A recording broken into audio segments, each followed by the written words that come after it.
filings. Don't you try and make this about me. Are you going to answer that? You. Are you going to It's just... about you and your issues. Which I'm sure you will enumerate You know, for me. you're like a cat. You're like a rat who has been circling this poor, defenseless little It's driving me chipmunk crazy. for hours. Answer it. For hours, just waiting to spring and pounce and bite its head off. It's a really That's you. nice image, Cooper. John. What about Tony? How did Tony get involved in all of this?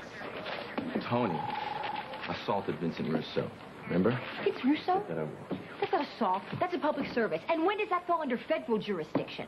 You know what Tony said? Just let me ask. Is he in any way related to organized crime? Don't even answer that, please. You know what, Cooper? Here's a novel thought for you. A little novel idea. We as law enforcement officers, sometimes we have to arrest people. Yeah, and you know what? Maybe you missed that chapter in the manual. I'm not sure. Maybe you were sleeping or eating or fainting or whatever. Like I said in the past, it's not what you do. It's the way whatever. that you do Whatever. it. The satisfaction that you get from destroying other people's lives, it's creepy. You know what I find creepy? I find your apathy creepy. My what? Yeah, things are happening right under your nose, and you don't even know it. Or, you know what? Maybe it is an apathy. Maybe you just turn a blind eye because you don't want to see. You don't want to see. Well, you're going to have to be clear for me because I don't know what you're Here's talking about. fine. Blake, Marla, she writes a book. It's clearly about the Santos family. That means that we have leads, information. We could follow up on it. Do we know? Do you? What she wrote happened decades ago. In this kind of investigation, those little minor details, they could pull the whole thing together. But do you do anything about it? No. Do you want to question your friend or follow up on leads? No, you don't. You do nothing. You do nothing. And what about your father? What about my Your father, I asked him about the book. Oh, he's like a freaking weirdo.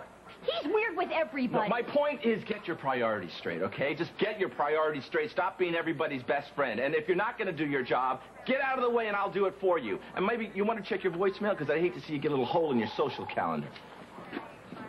Yeah. Well, nice to see you guys getting along better than ever.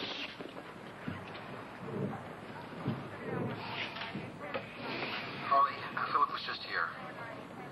You need to call me back right now. This whole thing is getting very complicated. Harley, what's up? I have to go. What do you mean you have to go? I have to go. What's more important than this?